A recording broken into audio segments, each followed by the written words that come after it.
आइए जम्मू कश्मीर की भी खबर आपको दे दें। उमर अब्दुल्ला अपने बयान को लेकर फंसते हुए दिखाई दे रहे हैं। बीजेपी पर उन्होंने विधायक को खरीदने के लिए 20 से 30 करोड़ रुपए कैश और मंत्री पद का लालच देने का आरोप लगाया है। उसके बाद से बीजेपी उमर अब्दुल्ला पर हमलावर है। बीजेपी ने उमर अब्दुल्ला को लीगल नोटिस भेजकर 7 दिन के अंदर बिना शर्त सार्वजनिक माफी मांगने के लिए कहा है और ऐसा न करने पर 100 करोड़ के मानहानि का मुकदमा भी दायर करने की चेतावनी दी है।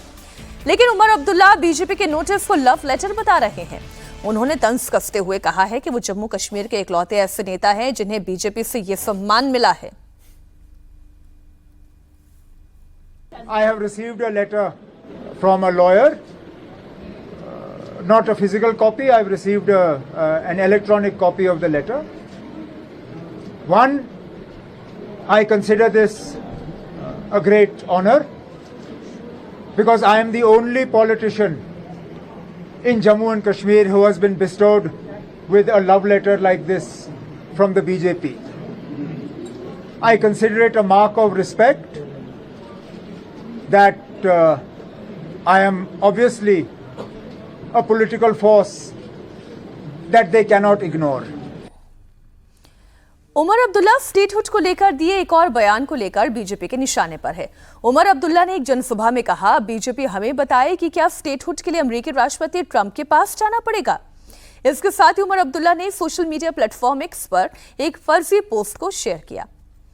ये पैरोडी पोस्ट बिल्कुल ट्रंप के जाने पहचाने अंदाज में लिखा गया है। इसमें मजाक में दिखाया गया है कि ट्रंप जम्मू कश्मीर को पूर्ण राज्य का दर्जा देने की मांग का समर्थन कर रहे हैं। उमर अब्दुल्ला के मिशन की तारीफ कर रहे हैं। उमर अब्दुल्ला ने इस मजाकिया पोस्ट को शेयर करते हुए इसे छोटा सा कैप्शन लिखा, काश ऐसा होता।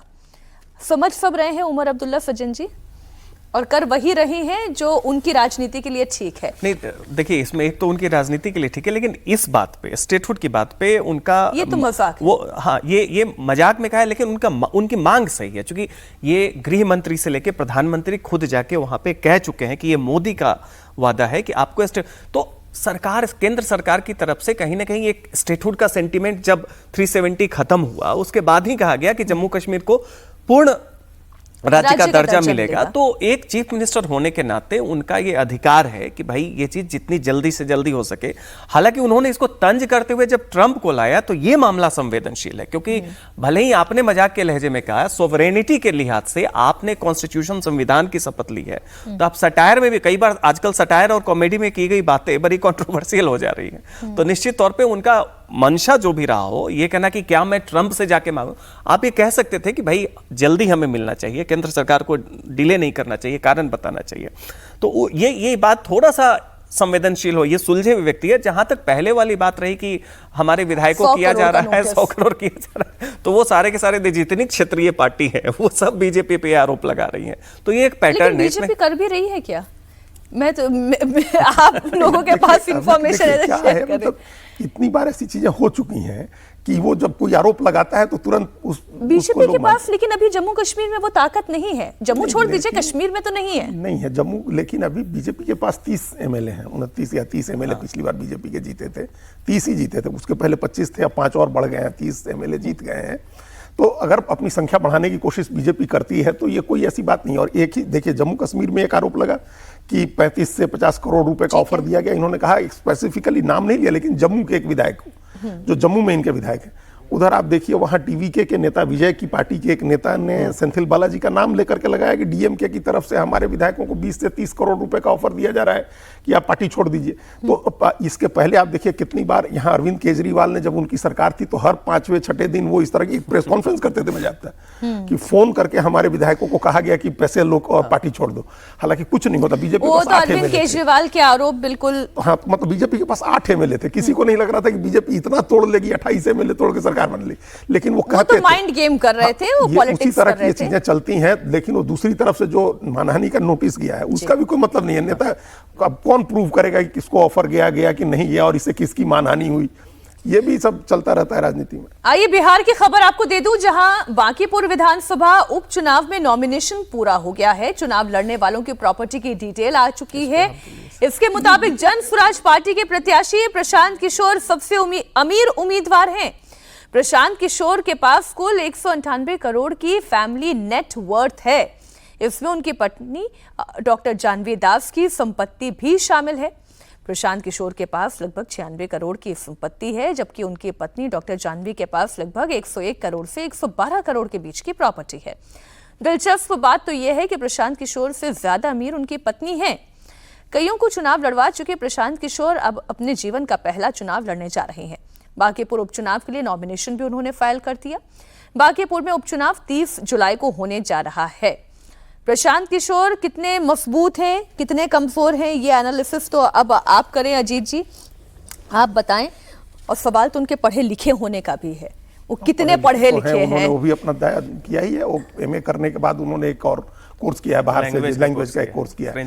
तो पढ़ाई उन्होंने की है, उनके एजुकेशनल बैकग्राउंड भी है उनका, और पैसे वाले भी हैं, ये दोनों बता ही दिया उन्होंने।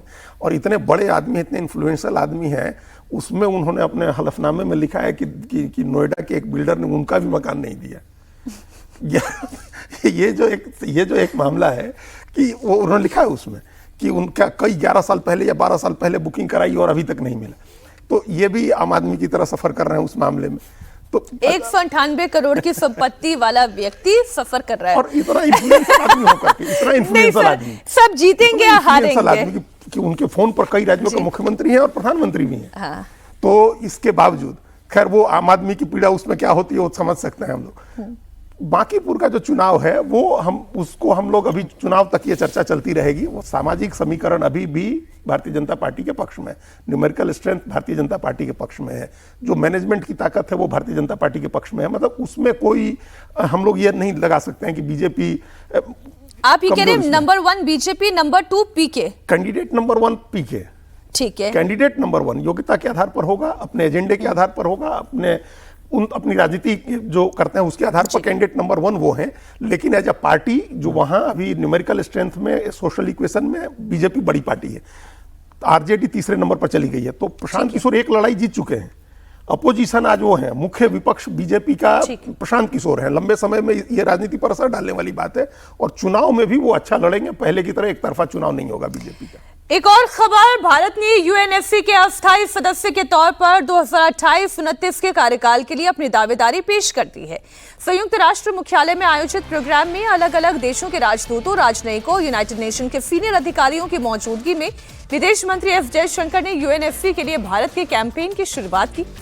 जयशंकर ने कहा कि संयुक्त राष्ट्र के प्रति भारत का दृष्टिकोण शांति के सिद्धांत पर आधारित है। अपने संबोधन में एस जयशंकर ने शांतिपूर्ण दुनिया पर जोर देते हुए कहा कि भारत का लक्ष्य एक ऐसे विश्व के निर्माण में योगदान देना है जहां शांति, सुरक्षा और समानता हो। सचिन जी, ये तो भारत हमेशा से ये कहता आया है, और प्रधानमंत्री नरेंद्र मोदी भी कहते आए हैं कि ये युद्ध का नहीं बुद्ध का समय है, शांति का समय है। निश्चित तौर पे देखिए, एक तो अस्थायी सदस्यता वाली बात तो चलती रहती है, पहले भी रहा है, लेकिन कायदे से तो जो अभी उसके स्थायी 5 सदस्य हैं, वो जो शीत युद्ध के बाद जो दुनिया बनी उस समय के पावरफुल देशों को दर्शाता है। आज स्थिति बदल चुकी है। आज यूरोप का हर तरीके से आप देखें तो डिक्लाइन हो चुका है। फिर भी वहां से फ्रांस और आपका ये ब्रिटेन, 2 देश वहां पे स्थायी सदस्य हैं। और एशिया का जो उदय हुआ है उसमें भारत जैसी देश जो है उसको स्थायी सदस्य होना चाहिए, अस्थायी सदस्य सिक्योरिटी काउंसिल का नहीं होना चाहिए। और निश्चित तौर पे आप इंडिया, केवल इंडिया को नहीं बल्कि जितने भी आप कहते हैं ग्लोबल साउथ, जो कॉलोनियल से निकल के ग्लोबल साउथ से विकासशील से विकास की ओर बढ़ने की और अक्सर उनकी आकांक्षा को प्रदर्शित करता है। तो ये तो एक बहुत छोटी सी बात है जो चलती रहती है। और जो युद्ध का नहीं बुद्ध का काल है वो इसलिए भी कि जब भी युद्ध होते हैं डेवलप्ड कंट्रीज उससे प्रॉफिट ही कमाए हैं आज तक। बिल्कुल ठीक बात। नुकसान सबसे ज्यादा किनका होता है? जो अभी उस विकास की दौर में जो आप देख लीजिए, अभी इस क्राइसिस में सबसे ज्यादा झेल कौन से देश रहे हैं? वही जो विकासशील देश हैं।